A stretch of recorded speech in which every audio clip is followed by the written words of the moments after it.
He was once a senior cabinet minister in Stephen Harper's federal and Mike Harris's provincial government. He ran for the leadership of both the federal Conservative Party and the provincial PC Party. His stepfather was Ontario's Attorney General more than 4 decades ago, and his mother also worked at Queen's Park. If you're getting the impression that politics has made up a huge part of Tony Clement's life, you're right. And yet, the Ontario MP made headlines this past year for all the wrong reasons and has now decided he won't seek re-election later this year. Let's find out more. From the now independent member for Parry Sound, Muskoka, there's Tony Clement. Tony, good to have you back in that chair. It's nice to be back in this chair. I would say, here's the agenda we're going to approach. We're going to deal with all of the stuff that has plagued your life over the past year, and then we'll talk about some of the highlights of your career. Okay? We'll go in that order? Your show. I'm not going to ask this question in a judgmental way. Let's start with that. But I have to say that of everybody I know in politics who knows you, they all said you're the biggest square they ever met in their lives. And they guessed that you would be the last guy who would get embroiled in what you got embroiled in. So what the hell happened? Well, I think the irrationality of it, the way you described it, I think it defines itself and speaks for itself. I got into something that was the result of a severe personal crisis. I can't describe it in any other way. And I got into it and wanted to get out of it, but couldn't get out of it until I blew the whistle on myself and got out of it. So it's the age-old story of people making bad decisions, and I made a whole bunch of bad decisions in that regard. It was a personal failing, but obviously it affected my political life. And so I've got a great deal of remorse about it. I will never do it again. It doesn't obviate the fact that I did it, and I'm sorry I did it. But I can't control the past. I can only control the present and the future. And after some counseling and a lot of patience from my wife and my family, and a lot of support from friends and strangers who became friends as a result of this, I feel like I'm on the right track now, personally. There has, well, I was going to say there has got to be a moment, but evidently there was not a moment. Is there not a moment where that inside voice, when it's 1 o'clock in the morning, and you are sending pictures you ought not to be sending, or you are corresponding with people you ought not to be corresponding with on your smartphone, where was that inner voice that says to people most of the time, don't do that? Yeah, it was there, but it was being overruled by the demons. And so that's the only way I can really describe it. And lots of people have lots of stories similar to that. Whatever ism you have, that's the story. And so how do you get out of that? And for me, the only way I got out of it was depending upon your faith culture. I describe it as God sending a lightning bolt down and exploding my life, and I'm glad he did. What was the lightning bolt in this case? The lightning bolt was the attempt at blackmail. And at that moment... You might just go into some detail about that. Yeah, Who did what? so well, I don't want to go into too much detail. I've already gone into a lot of detail. But obviously, what I thought was a woman was sending me pictures and then demanding I send pictures back. And as soon as they got a picture, that was the attempt at blackmail. As soon as that happened, I informed the RCMP, I informed the party leader, I informed the whip, I informed my wife, I informed my mother. I think that was the right call. No matter what the personal impact it had, it was the right thing to do, and that was the moment of explosion of my life, and the trajectory of my life changed forevermore. But I look at it from the point of view of eternity, and yeah, this was something that exploded the life that I had, but it may well have saved my soul because I'm on a different path now. And it turned out it was not a woman that you were in connection with. No, it was two guys in sweatpants in Ivory Coast. But so I was catfished, as millennials say, stupid, dumb.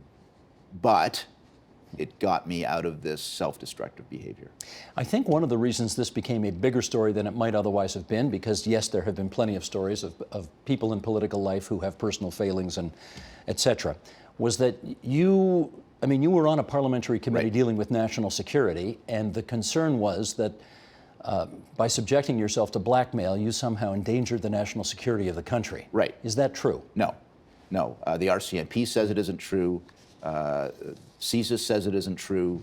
The committee says it isn't true. The Privy Council office says it isn't true. This was a case of somebody trying to extort money, and the second they did try to do that, I told the right people, immediately within hours. So in that sense, that was a false claim, but it managed to get it into the media cycle and make my life a little bit more miserable. But again, I can't, I'm not trying to justify my behavior. In any of my answers to you today, I am in no way justifying my behavior. Because you know you're the author of your own misfortune. And exactly right. Have you ever seen the documentary Weiner, about Anthony Weiner, the former mayoralty candidate in New York State? No, I have not. I recommend it. It's a terrific story regardless. I mean, he's, in many respects, similarities here. Two guys with a tremendous amount of political ability, both of whom, reached for the brass ring at various times, both of whom did it unsuccessfully. And the question that lingers after all this is, why do otherwise sane, ambitious, talented people risk everything for something stupid at 2 o'clock in the morning? Right. Why does that happen? Do you have any more insight into that now? Yeah, I mean, I think it's a personal failing, and as I say, I wanted to get out of it, but failed to stop it before it stopped me. And I feel sorry for Anthony Weiner. His greater tragedy is he got caught and kept doing it, and did it again, Yes. and then did it again, and did it again. And it cost him his marriage ultimately. Yeah, I mean, I'm quite hopeful. I would even say confident and resolute that this will not happen again in my case. But damage is done, right? And yeah, there's part of you that knows that it's a possibility that all of this will get caught, and part of you wants to, because then you'll be out of it. Like I couldn't get out of it by myself. I in a sense, having this attempted blackmail set a cascade of events that got me to a better place psychologically and personally. So part of you is, I'm quite happy in that sense it happened. There was a big cost to me, to my family, to other people. I'm not belittling that. Do you know how you got started on that path in the first place? Yeah, I mean, yeah, sure, of course I do. How did it happen? Well, it happened because women were approaching me. For what? They wanted to have relationships with me. And the previous Tony Clement would have just said, sorry, but no. Right. So what made you say yes this time? I think a personal failing. I can only describe it as a bad decision based on a personal failing.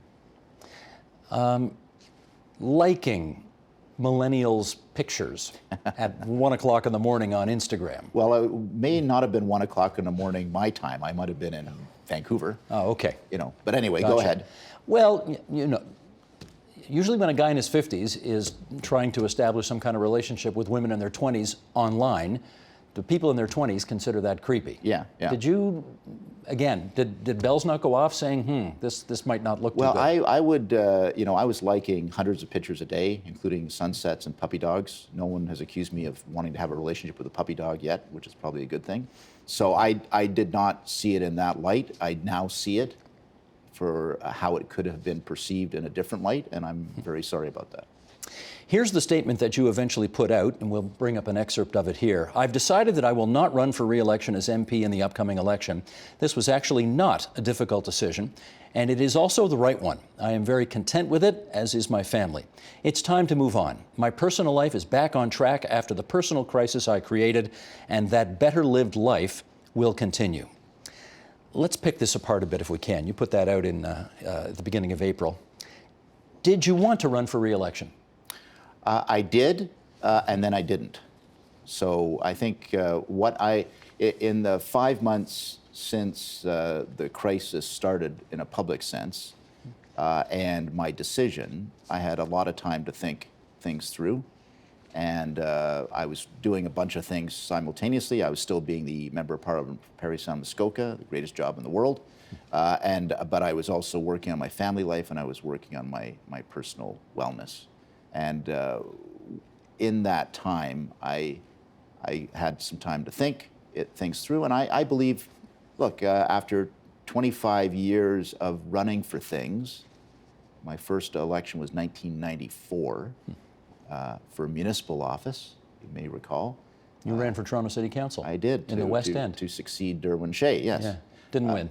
No, a guy named David Miller won, who went on to other things. Yeah. And my campaign manager was Bonnie Crombie, who went on to other things. Who's also gone on to better things. Exactly. Yeah. So, I've got got lots of good stories out of politics, if nothing else. But no, I just looked at 25 years of running for things, and I don't think I left any gas in the tank. I accomplished some things I'm very proud of. I've had some bad days as well as good days, but the good days far outweighed the bad days, and I just felt it's time to have some new adventures. Now, did you come to that conclusion because Andrew Scheer, the Conservative Party leader, told you, I don't want you as a candidate? No, I still had other options, but I came to the conclusion that this is best for me and best for my family, and I fully understand. I want Andrew Scheer to be the next Prime Minister of Canada. We are very close, I would say even closer as a result of this crisis that I've had, because we've had some great heart-to-heart talks. So no, this is a personal decision. What have you learned about why, and we can make a very long list here that starts, well, my goodness, I don't know how far back we want to start, but let's just say in our lifetimes, the last 25 years of watching politics, I mean, Bill Clinton and on and on and on. What have you learned about why it is almost always men who engage in this kind of risky behavior as opposed to women? Well, if you read or watch American news, there are female teachers who have a thing for male students. Yeah, but that's the anomaly. Yeah. I don't have an explanation for that. All I can tell you is, and these are explanations, not excuses. Mm-hmm. I want to make that absolutely clear to your audience. Obviously loneliness accumulated on me, being away from home accumulated on me, the pressures of office accumulated on me.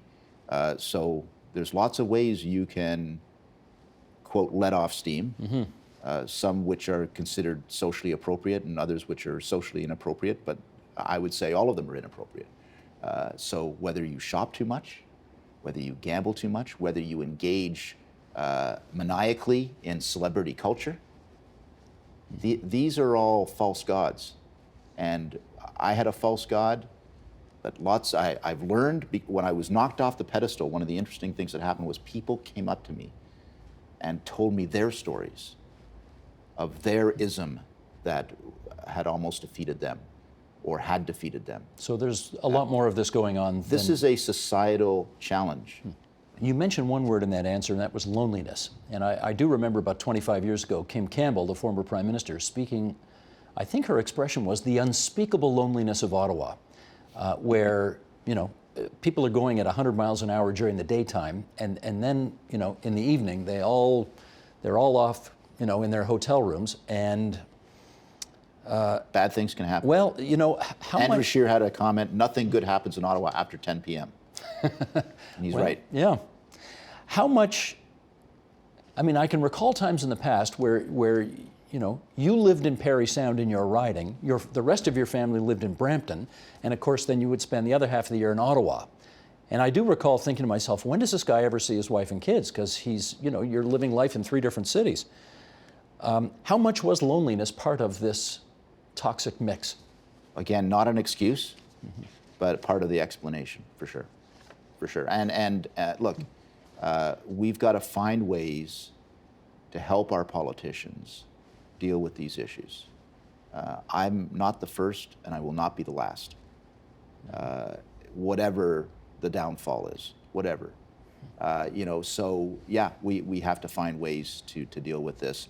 But ultimately, people are coming to me in my riding of Parry Sound Muskoka saying, I want to be your successor, right? And so I do go through with them. I say, look, here's an average week when the House is sitting.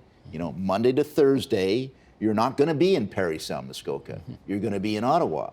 And then you're when Friday hits, you're either doing something for the party or doing something in government or in terms of your parliamentary duties, or you're rushing back to Parry Sound, Muskoka, and you're going to 15 events a day. So just telling you, it's all worth it, but you got to be ready for that, and your family's got to be ready for that. Well, you did say in your statement that your personal life is back on track. Yeah. How did that happen?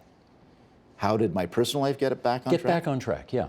Well, I think, first of all, Lynn, my wife, and my family have been very understanding, and they've allowed me the time to I think they wanted to see personal wellness, which is something I've been working on quite a lot of my time, as well as working together on the future path. So I don't think there's any magic to it except understanding, grace, forgiveness. Did you ask for their forgiveness? Oh, absolutely, many times. And did they give it? Yeah, yeah, they did. They did. I mean, but there's forgiving and forgetting, right? Nobody forgets, but they can forgive, and they're working with me on the present and the future. When did the moment hit when you just wanted to disappear and crawl under a rock and shut out the entire world? Well, I think it was after I produced a statement on November 6th and 7th, in that kind of period. I was basically in a fetal position emotionally, and it's very interesting. I had like hundreds of emails coming in and texts. Actually, I didn't get the text because the RCMP had my phone, which they were using to catch the bad guys. And their cyber crimes unit does an amazing job, by the way. But anyway, people were contacting me, and it was just like... Saying what? Tony, we all do bad shit. You've been caught, but there'll be a better day, so hang in there.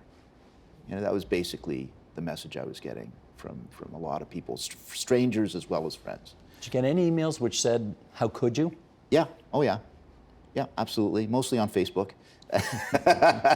So a couple of people, I would say 3 people in particular, came out of nowhere and said, "We are going to help you get through this, and you need our help from a PR management point of view, from dealing with media point of view," and they spent literally hundreds of hours in a very short period of time to help me through the worst of it. Do you want to say who they are? Yeah, I can say Dimitri Sudas, who used to be communications director for Mr. Harper, Ray Novak, former chief of staff to Stephen Harper, and a lawyer by the name of Joe Neuberger, who had, bought a ticket to one of my fundraisers for $200 sometime in the past, who said, "I want to help you get through this." And, it was the most, amazing thing that these guys they owed me nothing, were willing to do that in a very dark period of my life. When you were an Ontario MPP, you represented a Brampton riding, which means you know Bill Davis really well. Yeah. And he's been one of the more important mentors in your life. Yes. Did you hear from him during all this? He tried to contact me on an old number. I actually had an amazing 20-minute conversation with him about 3 weeks ago when we finally caught up, because I kind of figured that he might have tried to reach me and was unsuccessful. And he was full of grace, and he wanted to help me. He wanted to assure me that my life isn't defined by this. Another person who spent 25 minutes on the phone with me at 10 o'clock at night 2 days before his 80th birthday was Brian Mulrooney, who just phoned me and was very gracious. I've had a lot of these kinds of conversations that mean a lot to you when you're deep in the valley, for sure. I do want to follow up on this notion that Mr. Davis said that this will not define your life, because it might. I mean, the fact is that when it comes time to writing your obit, let's hope many, many years down the road, this will be part of the story. It might not be part of the story, Tony. It might be in the opening paragraph. You know, it might be Tony Clement, comma, who left office under a cloud because of da-da-da-da-da-da. How much do you regret the fact that this may actually define in the first paragraph how people remember you? Well, first of all, I had a lot of despair in the weeks and months following the crisis being known to the world.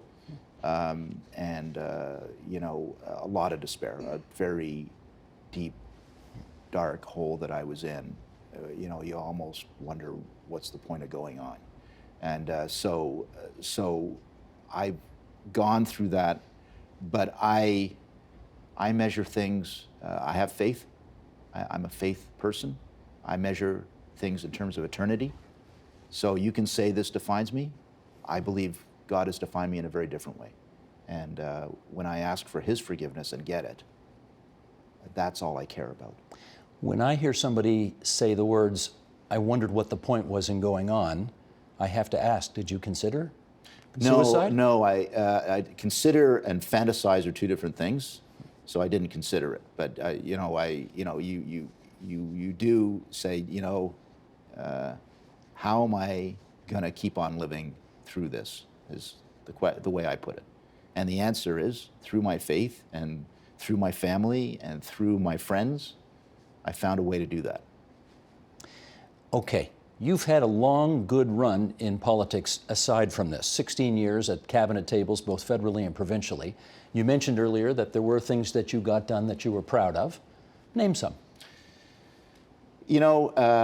I mentioned a few, but when I look back on my provincial years, working with the most amazing public health people in the world to battle SARS, when everything was shutting down in Toronto and in Ontario, and getting things back up again, and dealing with some amazing people, Dr. Colin Dacuna and Sheila Basrer, over at Toronto Public Health, and Dr. Lowe. I mean, these are amazing. Two of whom are no longer with us. Two of whom are no longer with us. They're amazing public health people, and that was, it was under terrible circumstances, but I felt that I stepped up and did my role as Ontario Minister of Health well. So that's a highlight. And then in my federal career, being federal health minister, dealing with global health issues, and then in the midst of the greatest recession since the Depression, being the industry minister, helping some of Ontario's and Canada's manufacturing sectors, including the auto sector, to survive, doing the auto deal, with Premier McGuinty and Michael Bryant, and then being the chief operating officer of a $400 billion company that is the government of Canada as Treasury. And finding a way to find some savings so we could actually get back to a balanced budget. These are all highlights. And then it's the people being at the cabinet table. Being at the cabinet table means you're making decisions about war and peace, making decisions about how to keep our economy going in the worst crisis that in our lifetimes, and then starting. I mean, I was at the start of this great disruption. I wasn't the cause of it, but I'm just saying worldwide, the disruptive economics, disruptive politics, the age of populism. These things all started while I was still a member of Mr. Harper's cabinet and sort of grappling with those issues. So these are big issues, and you get to participate in that. Consequential times. Yeah, you're right. I didn't achieve the brass ring, although I did try. But you know what? I got some tape on that. Can we show that? You ran for leader 3 times, I think, right? Yeah. 3 times. And here is here's the statement you put out, or part of it anyway, to your friends and supporters the last time you tried to run for the leadership of the party. Please, Sheldon. Back in July, when I started my leadership campaign, I had a series of goals that had to be reached by around this time, and certainly we worked very hard to meet those goals, both financially and otherwise. Unfortunately, upon review, I've come to the conclusion that we really haven't met the goals as I had wanted to. Accordingly, I have decided to end my leadership campaign. So that was the race against Andrew Scheer that you left? Yeah. You ran against... Too bad you didn't have the footage of me with the cheering throngs accepting my defeat. But anyway, that's okay. You ran against Stephen Harper for the leadership of the Unified Conservative Party. You ran for the leadership of the Ontario PC Party. And yes, you reached for the brass ring, but you never got it. Any lingering regrets over that? No.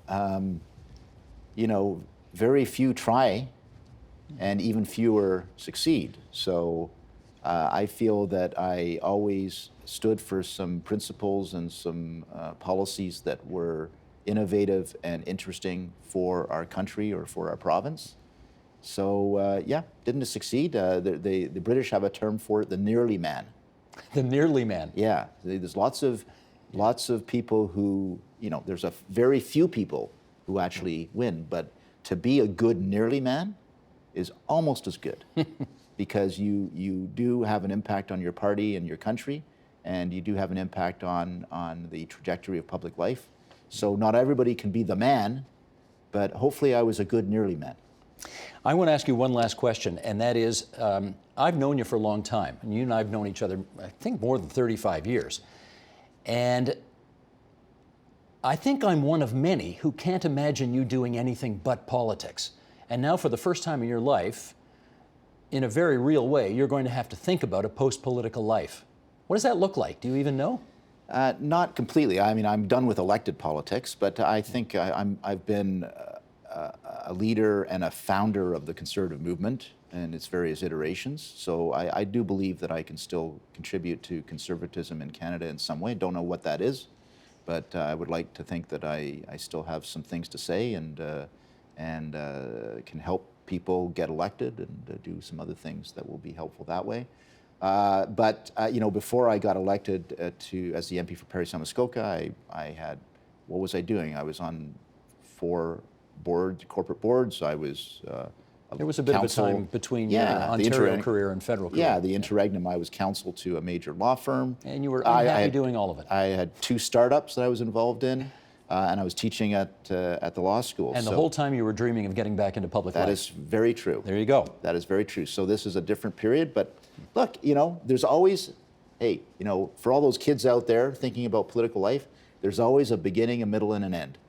And I have no regrets over my political life, but it's time to end that elected part of it and to do some other things. And I think that's how the wheel turns. Well, I don't mind confessing that because I've known you for so long, I took no joy in asking you many of the questions that we had to cover during the course of this interview. But I am grateful to you for coming in and facing them, and wish you well with whatever comes next in your life. Thanks, Steve.